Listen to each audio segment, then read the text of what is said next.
Gracias, Señor Jesús. Por favor, abran su Biblia en el Salmo 32, verso 3. Vamos a orar un segundito, leemos este verso, oramos un segundo y le damos gracias a Dios.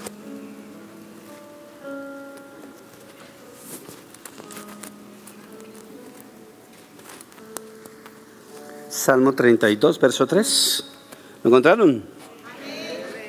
Bueno, vamos a leerlo. ¿Cómo es que dice? Mientras guardé silencio, mis huesos se fueron consumiendo por mi gemir de todo el día. Padre de los cielos, te alabamos, te bendecimos, Dios. Te doy las gracias, Señor Jesucristo, por este tiempo que tú nos quieres regalar ahora de tu palabra, con tu palabra y por tu palabra, Señor Jesús. Bendícenos, Dios, y que nada diferente, Señor Jesucristo, a tu bondad pueda suceder en este lugar. Te adoramos, te bendecimos, Príncipe de paz. Gracias, Señor Jesucristo, por tu Santo Espíritu, Señor Jesús, que ruede ahora sobre este lugar, Señor Jesús, y nos convenzas a todos de la palabra que nos vas a dar, Señor Jesús.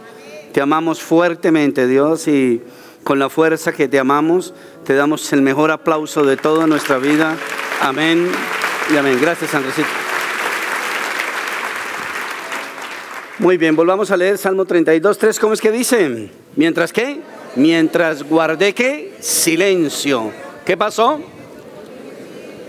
Se fueron consumiendo ¿qué? Mis huesos por mi gemir de todo el día. Diga conmigo, lo espiritual somatiza en lo carnal. Este punto es importante, por ejemplo, no necesariamente tiene que ver siempre, pero muchas enfermedades modernas son somatizaciones antiguas.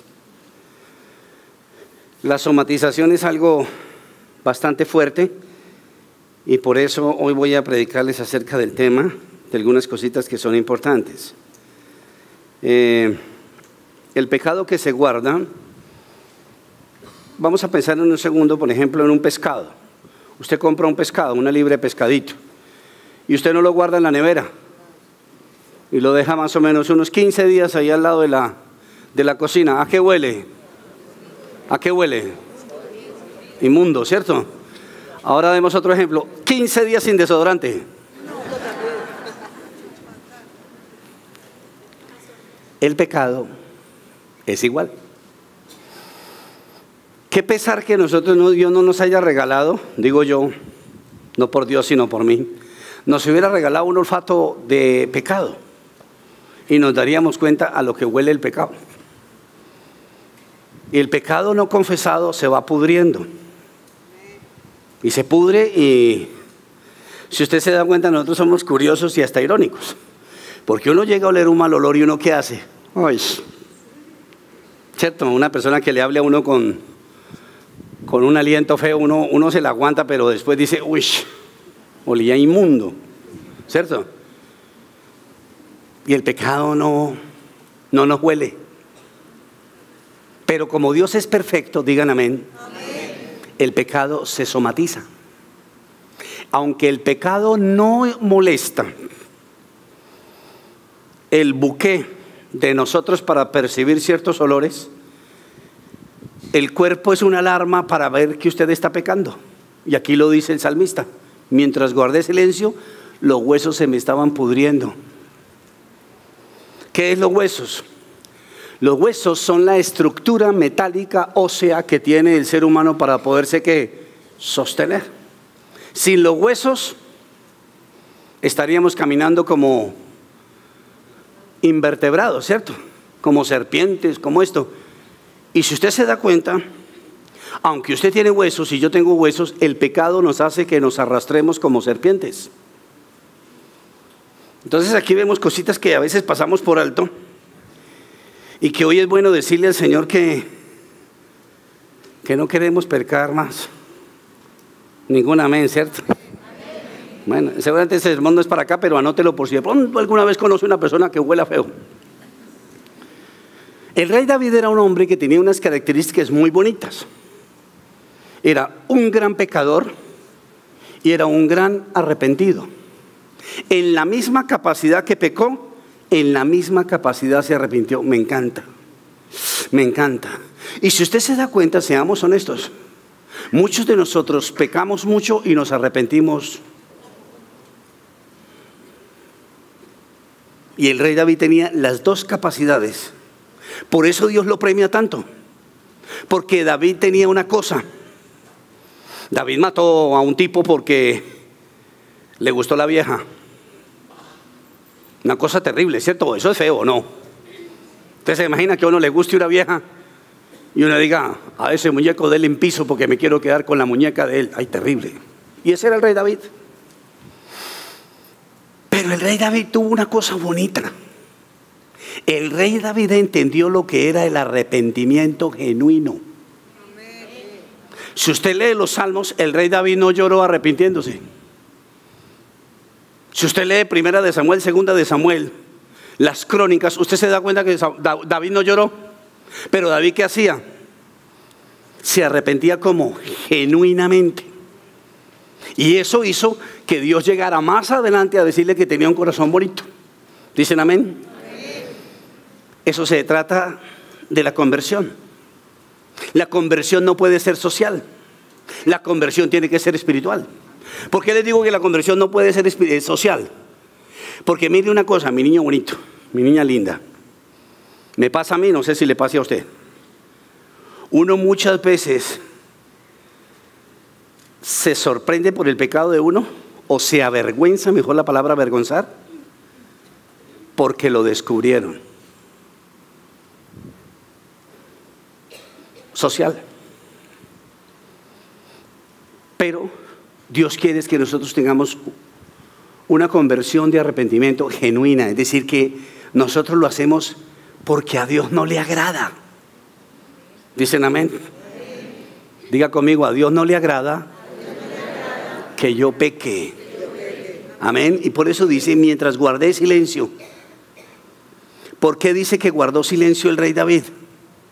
Porque cuando se guarda silencio en la vida de uno con un pecado, es porque uno todavía lo está, ¿qué? Poniendo en acción. Y eso es lo que envejece el hueso. Eso es lo que le quita la estructura al cristiano. ¿Y la estructura del cristiano cuál es? Pues estar de pie y tener la victoria de Cristo Jesús. ¿Dicen amén, iglesia? Diga conmigo, Señor, aunque soy un gran pecador, quiero ser un gran arrepentido. Porque todos tenemos algún gran pecador en nuestras vidas. Y de eso les quiero hablar esta noche. Hay cosas que nosotros no dejamos salir a la luz pública porque todavía las estamos, ¿qué? Practicando. Y es necesario que se cumpla lo que dice la palabra de Dios. Que todo lo oculto en nuestras vidas salga ¿a dónde? A la luz. ¿Para qué? Para que nosotros podamos entender la santidad de Dios. Porque la santidad de Dios no se entenderá jamás mientras yo siga tomando del pelo con el mismo pecado que estoy patinando. Porque la conciencia de la santidad de Dios es la justicia que Dios pone en mi corazón y que yo mantengo por mi propio pedaleo, por mi propia acción. Dicen amén, iglesia. Nosotros guardamos muchas cosas. Las cosas que se guardan, como se los decía al principio, si no tienen sal se pudren. Si no tienen luz se pudren. Nosotros somos sal y luz. Si nos guardamos algunas cosas nos vamos a podrir. Y Dios no quiere que nosotros nos podramos. Dicen amén, iglesia. Si yo guardo el pedazo de queso o el pedazo de pescado, voy a tener unas consecuencias al comerme eso. Una vida no confesada, una vida no liberada sobre cosas guardadas va a tener unas consecuencias.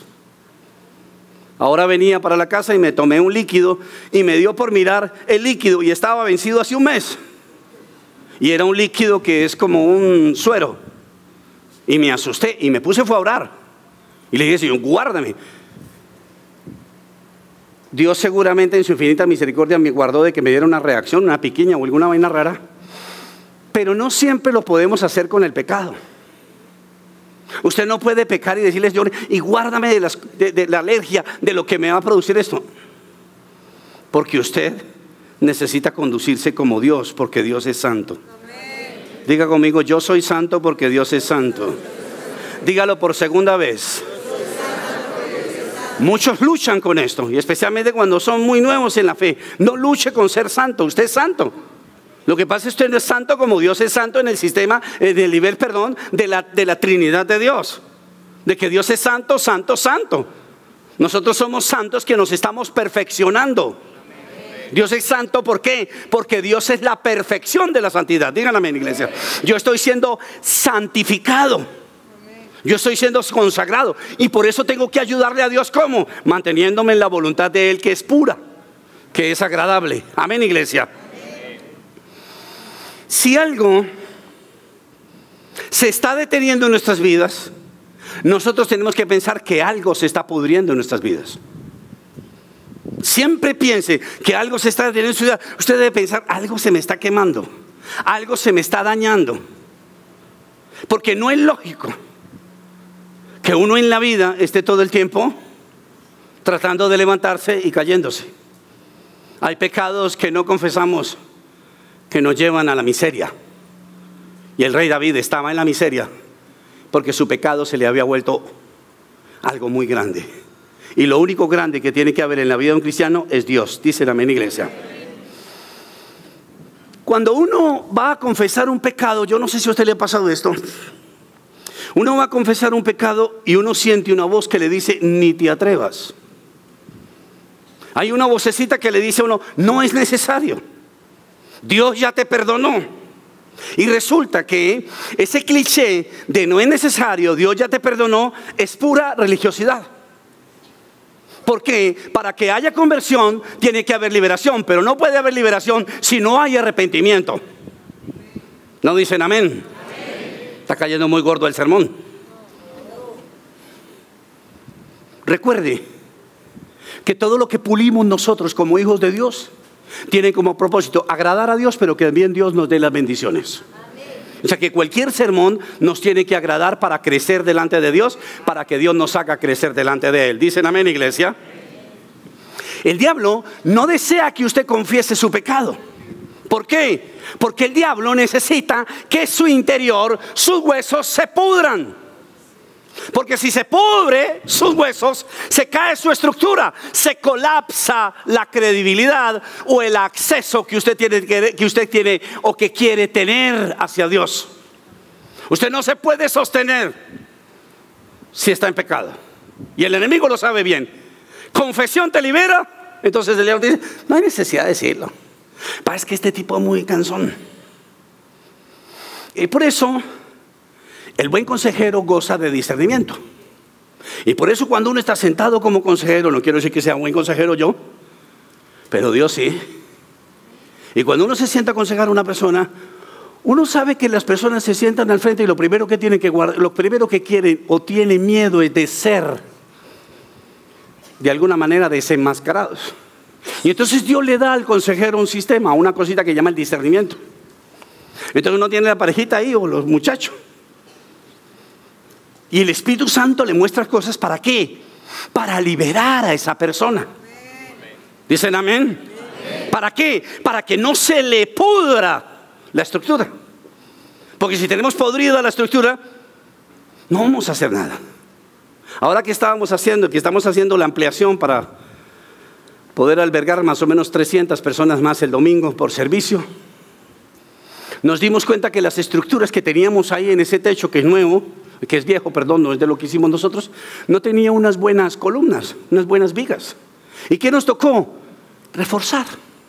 Porque si ponemos todo lo que vamos a poner ahí, los aires acondicionados, todo lo que tenemos que meter para que ustedes se sientan cómodos, de pronto se colapsa y preciso se mueren los santos y no los pecadores. ¿Por qué no dice conmigo Dios? Amo mi estructura. Entonces, ¿usted qué tiene que cuidar? Su corazón. Si usted ama la estructura, cuide su corazón. Porque cuidando su corazón, Dios velará por su estructura. ¿Para qué sirve la estructura? Para crecer y alcanzar ¿qué? Alcanzar cosas que Dios tiene para mí, que están aquí arriba. Si no tengo estructura, soy como una babosa. Me arrastro y siempre creo que Dios está muy lejano. Y Dios no está muy lejano. Recuerde que lo único que marca una distancia entre el hombre y Dios es el pecado. Es lo único que divide a Dios del hombre. De resto, Dios está tan cerca de mí que lo puedo tocar. Dicen amén, iglesia. Diga conmigo, Dios, que el pecado no nos separe. Amén. Eso es como la pelea o el conflicto en una pareja. ¿Qué es lo que más aleja a una pareja? La pendejada, la inmadurez y la estupidez. Es lo único que amarga la vida de una pareja, que sean estúpidos e inmaduros. Pero si una pareja es madura y es sabia, sabe que por pendejadas no se deja de hablar. ¿Sabe qué es madura? Se acerca, la estructura se sostiene. Dicen amén, iglesia. Mentalmente, Satanás siempre te hará pensar que si lo confiesas, será más fuerte la consecuencia. Y el rey David lo dice: si no lo confesé, me fui muriendo, pero si lo confieso, me libero. Y por eso usted ve personas, yo conozco personas y he ido al hecho de personas que están muriendo con enfermedades, por ejemplo, como esa tan inmunda que se llama cáncer, que los he visto muriéndose y me han dicho a mí. Es más, una vez despedí a una persona con SIDA y esa persona me confesó todos los pecados para que yo orara, no para que yo la perdonara. Al momento de morir, ¿ya para qué? Hay que hacerlo ahora. Digan amén, iglesia. Diga, si me libero ahora, si lo confieso ahora, tendré una buena vida. Amén. Pero si no lo confiesas, te vas envejeciendo. Y por eso usted ve gente que se consume rápidamente. Usted ve gente, una persona, pone una persona aquí de 40 y otra de 40 y usted dice, este es cristiano, este no. Por la misma fisionomía. Dios a nosotros nos ha dado longevidad. Digan amén. Mire a su hermano, diga, el pecado lo envejece. Ahora dígale, con amor te digo, el pecado te hace gurre. Uno se ve feo, horrible se ve, y eso sería bueno que nos lo lleváramos. Y chévere que cada vez que pecáramos cogiéramos un espejo o una selfie después del pecado y nos diéramos cuenta cómo nos sentimos de mal, porque el pecado no es bueno para los hijos de Dios. Es muy peligroso, sabiendo la verdad y conociendo la verdad, que nosotros pasemos por alto lo que Dios quiere sacar de nuestras vidas. Es más peligroso. Es mejor ser ignorantes de Dios que conocedores de Dios y practicadores del pecado. Dice la Biblia, era mejor no haberlo conocido. Qué cosa tan terrible, digan amén. Cuando David cometió adulterio con la vieja esta Betsabé, David mandó matar al esposo. Y David pensó que las cosas se quedaban así y no lo confesó. Y entonces un día el Señor permitió que su hijo, que nació del fruto del adulterio, muriera, pero se enfermara primero. Y dice la Biblia que este muchacho se empezó a enfermar y a enfermar y a enfermar. Y entonces el rey David lo amaba profundamente y se metió a su recámara, alcoba que llamamos hoy en día nosotros, pero para un rey eso es una recámara. Y se metió allá adentro y empezó a llorar y a gemir. Dice la palabra que no se cambiaba la ropa, que la barba se la dejaba crecer, que estaba sin comer, se había deprimido. ¿Por qué? No porque su hijo se iba a morir. Estaba ¿qué? Deprimido. ¿A consecuencia de qué? Del pecado que no había confesado. Dicen amén, iglesia. Entonces dice la palabra de Dios que en los pasillos del castillo se escuchaba un cuchicheo. Me encanta la palabra cuchicheo. Y se escuchaba un cuchicheo. Y el rey David, no era que fuera chismoso ni nada, paró la oreja y alcanzó a escuchar que el cuchicheo era femenino, cosa curiosa. Y en el cuchicheo algunas damas decían, se murió el niño. Entonces dice la Biblia, escuche esto, que cuando el rey David escuchó esa verdad que había salido a la luz pública, de que el niño murió, de que él lo escuchó, dice que entró al baño, se afeitó, se cortó sus barbas, mandó traer ropa nueva, comió muy bien y salió a la calle a trabajar. ¿Por qué? Porque conoció la verdad y la verdad lo hizo libre. La confesión te libera para una nueva etapa de tu vida. Si usted quiere empezar una nueva etapa en su vida hoy, dígale a Dios todo lo que usted nunca le ha dicho. Voy a decirles algo. Si usted siente en su corazón que diciéndoselo a Dios no es completo el trabajo, perfecto. Dios no se molesta por eso.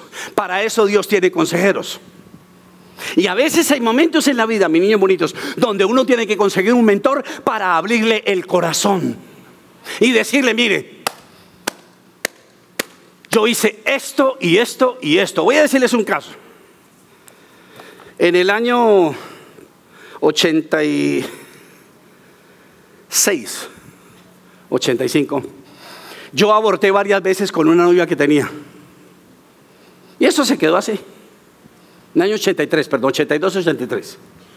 Yo conocí del Señor y eso se quedó así.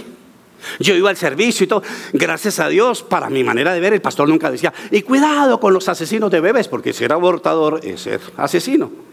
Hoy en día lo sé, antes no lo sabía. Y entonces pasó el tiempo y tuve un proceso de sanidad interior para casarte demasiado malo. Porque la persona que me tenía que dar consejería se sentó conmigo, como yo era un mujer tan especial en la iglesia, un líder tan especial. Él me dijo: ¿usted qué? No tiene nada. Venga, le firmo rápido porque el pastor lo case. Entonces yo, con todo mi atado de demonios y mis dolores, estaba en la espalda. Arranqué, me casé con esta mujer. Nunca dije nada, me quedé callado, con muchos pecados en mi corazón sin confesar. Y el día que nació David Castro, que nació en 1995, yo fui a la sala de parto, entré con mi cámara para grabar toda la cosa. Y cuando yo iba a entrar a la sala de parto, me llegó un pensamiento: el niño viene deforme, el niño viene con síndrome Down. Y entonces yo pregunté: ¿por qué? Es que uno es pendejo, ¿no? Uno habla con la mente. Hablar con la mente es pararle al diablo bolas. Usted tiene que hablar es con la Biblia, digan amén. Y entonces yo empecé a batallar con eso, me fui al baño, yo me acuerdo, me arrodillé y empecé a decirle a Dios, empecé a sentir pánico y ansiedad. Y le dije: a Dios, ¿yo qué hago? Y el Señor me llevó en el espíritu. Me dijo: tú nunca has confesado tus abortos y necesito que ahora mismo confieses todas las personas que mataste. Son bebecitos, yo quiero tenerlos en el cielo, pero quiero darte paz a ti en el corazón. Yo confesé todo mi pecado. Eso eran como las 5 de la mañana. David finalmente nació como a las 10:55 de la mañana. El dolor fue terrible, tanto que cuando David empezó a salir, David era muy largo, de hecho es altísimo. Empezó a salir este chino y salió la cabeza y yo le contaba los ojos. Yo le miraba los huecos, le miraba la trompa, le miraba todo, a ver qué le faltaba. Y lo peor de todo es que se empezó a poner azul. Y yo dije: claro, llegó completo pero azul. Claro, porque yo no sabía lo de la cianosis, que cuando sale al medio ambiente le da una cosa como una vaina rara en el cambio y se vuelve azul. Pensé que era más bien la sangre azul mía. Y entonces, perdón, ¿les ofendo, hermanos? Y entonces resulta que empezó a salir el niño, y cuando salió ya la barriguita y le salió el pajarito con las 2 pepitas, y yo miraba todo completico, las nalguitas, las paticas, los dedos, contaba todo. Mire, yo me arrodillé después en el baño y me di cuenta de lo que les estoy diciendo. Ese pecado todo el tiempo estaba ahí en mi mente, diciéndome: un día la vas a pagar, un día. Y yo lo pasaba por alto, porque sentía que vergüenza pública, pero al mismo tiempo sentía miedo que Dios se fuera a desquitar de mí. Y no es ni lo uno ni lo otro. Dicen amén, iglesia. Diga conmigo: Señor, enséñame a confesar mis secretos guardados. Amén. Me voy a decirlo de frente, no le dé miedo. ¿Has tenido alguna aventura homosexual? Confiéseselo a Dios. Porque usted va a estar toda la vida con esa vaina, porque usted sabe, ahora usted sabe que usted es hombre, hombre y mujer, mujer. Entonces la próxima vez que usted esté dándole un pico a su esposo o a su esposa, usted va a decir: ¿qué tal que yo sea gay? Pasa por la mente. Escuche lo que estoy diciendo. Usted, si robó una plata o alguna cosa y usted no se ha confesado eso, usted está frente a una plata y lo primero que le pasa por su mente es: ¿y qué es? ¿Se le olvidó que usted es una rata o qué? Así trabaja Satanás. Y Dios no quiere eso, porque cuando eso se hace, cuando eso se permite, la estructura se pudre. y usted se enferma y le llegan enfermedades cardíacas, gástricas o esa porquería de enfermedad que llama el cáncer. Dicen amén, iglesia. Cierre sus ojos y repita conmigo. En el nombre de Jesús, embestido de la autoridad y de la santidad de Dios, ahora mismo confieso todo pecado que no haya sido confesado a lo largo de mi vida. Lo confieso ahora. Entonces yo me voy a quedar callado 30 segundos y usted confiesa su pecado ahí ahora mismo, en silencio, ¿no? Confiese ahí alguna cosa que usted dice, esta vaina así nunca la había dicho.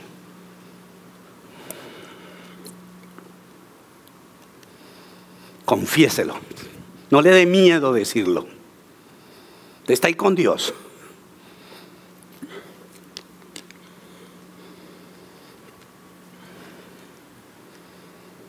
Ahora diga conmigo, creo que después de la confesión viene una conversión genuina sobre todo mi ser. Y el enemigo jamás podrá fastidiarme, porque ahora y en adelante soy libre, no tengo vergüenza, tengo carácter, porque soy perdonado. Amén. Y denle un aplauso a Dios con todo su corazón.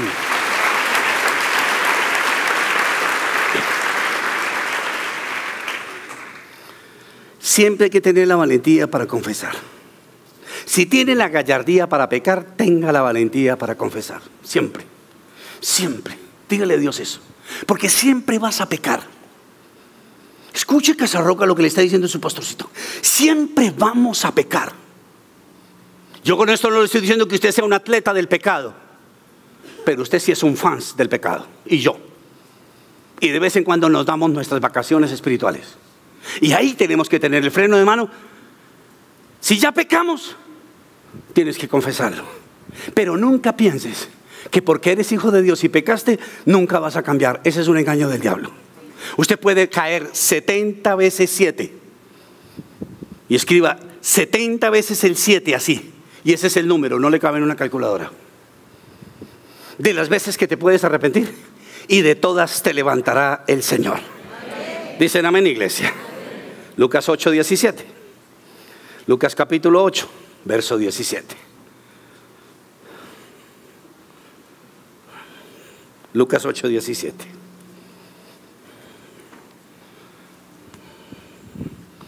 ¿Lo tienen? ¿Qué dice? No hay qué. No hay nada escondido que no llegue a qué. A descubrirse. Ni nada oculto que no llegue a conocerse qué. Públicamente. Entonces, si esta es la palabra de Dios y esta es la verdad, ¿por qué tenemos que esperar a que sea público y nos avergüence si lo podemos decir delante de Dios primero? Digan amén. ¿Para qué tenemos que esperar la picota pública, como se dice vulgarmente en Colombia, si Dios nos puede liberar de una vez? Entonces yo les sugiero, mis niños preciosos, busquen consejería, pidan una cita. Si usted no ha sido capaz con su conducta, pida una cita. Esta iglesia tiene la obligación de atenderlo. Y estamos preparados para atenderlo. Cuidado con eso. No somos ningunos neófitos en la consejería. Y quiero que este año muchos de ustedes crezcan, porque este es un año para crecer. Y no se puede crecer si no se confiesa. Porque la confesión nos lleva al arrepentimiento. Y el arrepentimiento nos lleva a genuinas obras. Y las obras hablan de que nosotros hemos ¿qué? Eso es lo que dice la palabra de Dios. Si tomas a Dios en serio, tomas las herramientas que te da la casa de ministerio de Casas de la Roca, podrás crecer. Y te darás cuenta que la estructura no se tiene por qué podrir o colapsar en su vida. Hable con Dios personalmente. Se lo vuelvo y se lo digo. He hablado con Dios muchas veces en momentos difíciles donde he metido la pata. Y Dios ha sido bueno. Y ese Dios es bueno conmigo, tiene que ser bueno con usted. Digan amén. Gálatas 6, versículo 1 al 2.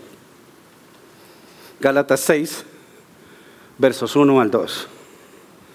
Hermanos, si alguien es ¿qué? Sorprendido. Me quedé solo, dice ahí hermanos y los hermanos me abandonaron a mí. ¿Qué dice? Hermanos, si alguien es sorprendido en pecado, ustedes que son espirituales deben restaurarlos con una actitud que humilde. Dele un abrazo a su hermano y dígale, yo estoy para restaurarte, dile. Amén, porque somos ¿qué? Un cuerpo, somos una iglesia, somos una ¿qué? Familia. Bienvenido a tu casa, digan amén. Mire a su hermano, dígale eso, bienvenido a tu casa. Y sigue diciendo, pero cuídese ¿qué? Cada uno, porque también puede ser ¿qué? Tentado. También se nos puede ir las luces a nosotros. Ayúdense unos a otros a llevar sus cargas y así cumplirán la ley de ¿quién? ¿Y cuál es la ley de Cristo? El amor. La ley de Jesús es el amor. Si todas las cosas se hacen en amor, siempre se manejarán adecuadamente. Por eso Dios es misericordioso y paciente. ¿Para qué? Para soportar que nosotros pecamos y no nos confesamos. Paciente. Pero aquí dice que tarde que temprano va a salir a la luz. Entonces no vale la pena que salga a la luz si yo puedo ser avispado y decir, ay no, yo me arrepiento antes. ¿Yo por qué voy a esperar el final para arrepentirme? Dicen amén, iglesia. Siempre, como usted es familia, digan amén. Siempre que alguien te confiese algún problema, algún pecado que tenga, sea amoroso con la persona. Nunca recriminemos a nadie. Digan amén. ¿Por qué no le pide perdón a su hermano? Dígale, hermano, te pido perdón si he sido duro contigo. Porque nosotros los evangélicos somos muy duros con el pecado. Con el pecador, perdón. Y tenemos que ser duros es ¿con quién? Con el pecado. Porque si no la persona se siente azotada. Y la persona azotada no va a ser convertida, no va a ser levantada, no va a ser estructurada. Se viene al piso y no hicimos nada. Por eso cuando el rey David peca, me encanta. Me fascina cómo es Dios. Cuando el rey David peca y Dios se da cuenta que el rey David se hace el pendejo, a Dios le duele en el corazón, pero a Dios no se le daña el corazón. Diga conmigo eso. A Dios le duele el corazón, pero a Dios no se le daña el corazón. Y entonces Dios busca un profeta. ¿Sabe quién? Natán, el mejor amigo de quién? De David. Y el profeta Natán se viene y se le sienta al lado al rey David. Le dice, mira, ve, imagínate lo que pasó después allá en el Valle del Cauca. Lo que pasó, no, que un man tenía unas ovejitas. Tenía como 70 ovejitas. Y le gustó fue la ovejita de al lado. Y el tipo se saltó la cerca, se robó la oveja. Y cuando venía el dueño de la ovejita le pegó un tiro. Y el rey David dijo, hizo mucha porquería, ¿no? Y Natán llegó y se volteó y le dijo, ese hombre eres tú. ¡Wow! Hay que saber decir las cosas, digan amén. Y porque Dios sabe decirnos las cosas, nosotros a veces no confesamos el pecado. Porque creemos que nos podemos burlar de Dios, que no va a pasar nada. Ah, mire cómo actúa Dios. Él es paciente con el pecado. Paciente no quiere decir que nunca vaya a pasar nada. Porque Dios a sus hijos los tiene que disciplinar. Digan amén, iglesia. Aproximadamente entre el adulterio y el momento en que Natán le dice a David lo que cometió, pasan exactamente 1 año, 12 meses. O sea que Dios es paciente, pero la justicia, dicen amén. La estructura. Me encanta el ejemplo de Neil Anderson cuando él llega y dice una cosa. Dice que el pecado no confesado es como si yo voy manejando mi carro y aparece un testigo, un bombillito que dice aceite, aceite, aceite. Y entonces dice Anderson, usted tiene 2 opciones: cargar un martillo en la guantera, sacar el martillo y romper el tablero y decir no pasa nada. O detenerse, llamar a un carro de estos, una grúa, y llevarse el carro a arreglar. Hay cristianos que cargan el martillo, es mi conclusión, y viven martillando todo el tiempo los bombillos que se le aparecen. Lo estás haciendo mal, lo hiciste mal, sigues haciéndolo mal, y sacan el martillo y tenga, no pasa nada. Y resulta que sí está pasando. Va a llegar un momento donde el motor se va a reventar, donde su corazón se va a colapsar, donde sus huesos van a gemir de noche y de día. te vas a quemar, la estructura se te va a caer y vas a sentir lo que siente la babosa, arrastrándose toda la vida. Esa es la vida de la babosa, no es la vida de los hijos de Dios. Díganme en la iglesia. Tú eres ese hombre, le dice Natán al profeta. Y no es necesario llegar hasta el estrado y hasta el punto de un profeta en la vida de uno para que le diga el pecado. Si nosotros podemos confesarlo hoy, digan amén. Cambie su actitud. Mire a Dios de una manera diferente para que usted se mire de una manera diferente. Amén, iglesia. Vaya conmigo a 2 de Pedro, capítulo 3, verso 9 y termino. 2 de Pedro, capítulo 3, verso 9. Y dice así. Mire lo que dice, me encanta. Yo quiero que lea con ternura estos versículos, pero también con un poquito de dolor de parte de nosotros, pero de ternura de parte de Dios hacia nosotros. 2 de Pedro 3, 9. ¿Lo encontraron? Ok, léalo conmigo. ¿Qué dice? El Señor no tarda en ¿qué? En cumplir su promesa. Entonces vamos a pare ahí. Levante la mano conmigo el que ha pensado que Dios a veces se ha demorado en responderle. Wow, o sea que la palabra de Dios es la verdad, ¿sí o no? Ahora mire, porque usted levantó la mano, esto le va a pasar por sapo, mire y verá. El Señor no tarda en cumplir su promesa, según entiendes algunos la tardanza. Punto seguido. Más bien, y aquí viene la caja, Él tiene ¿qué? Paciencia. ¿Con quiénes? Con nosotros. Porque no quiere que nadie perezca, sino que todos ¿qué? Se arrepienten. O sea, que ¿qué es lo que tarda la bendición? La falta de ¿qué? De arrepentimiento. ¿Entendió? Mire a su hermano, diga, ¿entendió? Dígale. ¿Qué es? ¿Falta de qué? De conversión. Falta de comunión. Falta de carácter. Escúcheme. Falta de comunión.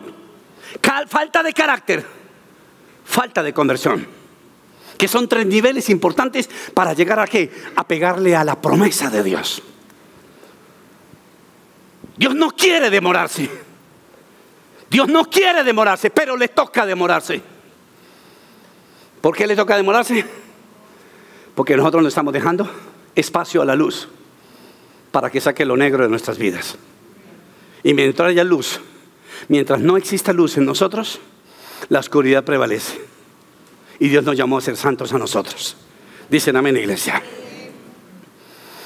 Termino diciéndoles, ¿qué quiere Dios?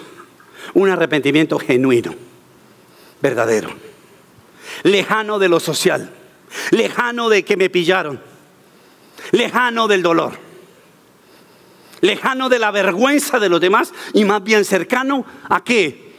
A que yo amo a Dios y me duele haberle fallado a Dios. Ese es el verdadero arrepentimiento. Usted no tiene que confesar un pecado para que le rebajen 3 años de prisión. Para eso no, jamás. Ahora que estaba mirando aquí mientras estoy predicando, me acordé de una niña que está por aquí sentada. Ella tenía con su familia negocios raros, rarísimos, feos, feísimos. Y entonces toda la familia empezó a ser llamada a juicio. Y cuando a esta mujer la llamaron a juicio, ella me consultó a mí. Me dijo, pastor, mi familia se está declarando inocente. Yo sé que no soy inocente, ¿qué debo hacer? Y le dijo lo que usted está diciendo, que diga que usted es ¿qué? Culpable. Y ella me miró a los ojos y me dijo, ¿de verdad, pastor? Y le dije, de verdad, mijita, hágale. Ella enfrentó el juicio. Y cuando llegó al juicio, ella levantó la mano en contra de toda su familia y se declaró culpable. Yo soy culpable por todos los cargos que usted dice, le dijo a una mujer juez. En el receso o alguna cosa pasó durante el juicio, la juez se le acercó y le dijo, ¿usted es cristiana? Y ella le dijo, sí. Y la juez le dijo, yo también. Entonces la verdad la hará ¿qué? Libre. Y aquí la estoy viendo. ¿Se la señalo, chismositos? ¿Usted sabe lo que es eso? ¿Usted sabe lo que está diciendo? Mientras no confiese mi pecado, me consumo. Pero si lo confieso, me estructuro. Usted decide. ¿Se consume o se estructura. ¿Oramos?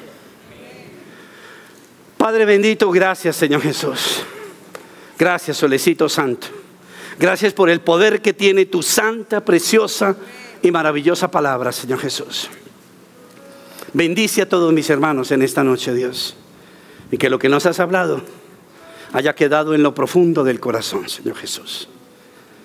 Quisiera pedir para terminar, después de tantas oraciones, quisiera preguntar si alguna persona en esta noche bonita y preciosa vino por primera vez a nuestro templo y está aquí sentado, sentada con nosotros, ha sentido en su